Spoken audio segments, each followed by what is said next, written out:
ਉਸਤਾਦ ਸਾਡਾ ਜਨਾਬ 7ਵਾਂ ਦਿਨ ਅੱਜ ਗੁਜ਼ਰ ਗਿਆ ਤੇ ਸਰਾਪਾ ਇhtਜਾਜ ਹੈ ਲਾਹੌਰ ਵਿੱਚ।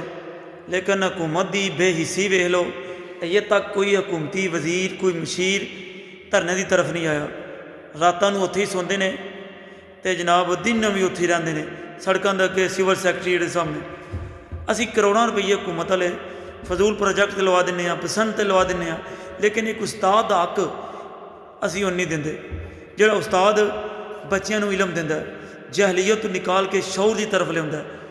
25-25, 30-30 ਸਾਲ ਉਹ ਉਸਤਾਦ ਆਪਣੀ ਜ਼ਿੰਦਗੀ ਦੇ ਵਕਫ ਕਰ ਦਿੰਦਾ, ਆਪਣੇ ਬੱਚਿਆਂ ਦੀ ਰੋਜ਼ੀ ਰੋਟੀ ਉੱਥੋਂ ਕਮਾਉਂਦਾ।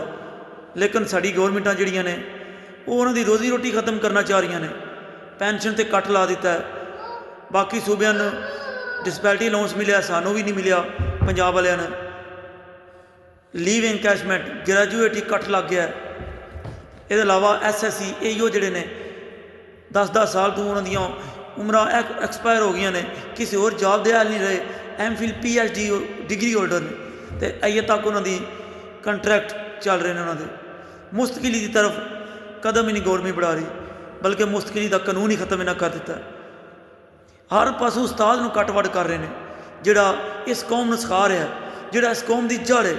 ਸਿਆਣੇ ਕਹਿੰਦੇ ਨੇ ਕਿ ਉਸਤਾਦ ਬਾਦਸ਼ਾਹ ਹੁੰਦਾ ਨਹੀਂ, ਲੇਕਿਨ ਬਾਦਸ਼ਾਹ ਬਣਾ ਦਿੰਦਾ।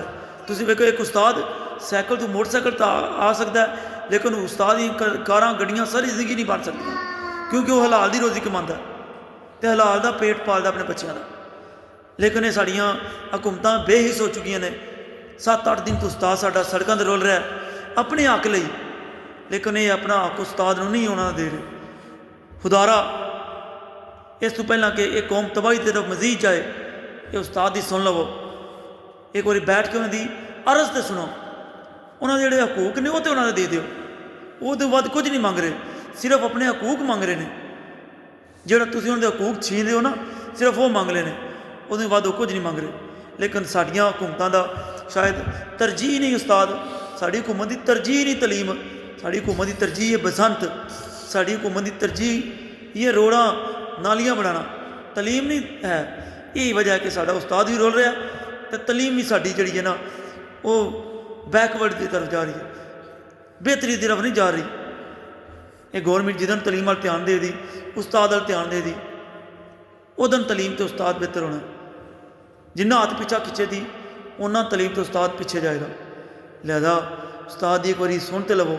7 ਦਿਨ ਹੋ ਗਏ ਨੇ, ਰਮਜ਼ਾਨ ਦਾ ਮਹੀਨਾ ਕਰੀਬ ਆ ਰਿਹਾ, ਲੇਕਿਨ ਅਜੇ ਤੱਕ ਕੋਈ ਵੀ ਹਕੂਮਤੀ ਨੁਮਾਇੰਦਾ ਇhtਜਾਜ ਦੀ ਤਰਫ ਨਹੀਂ ਗਿਆ।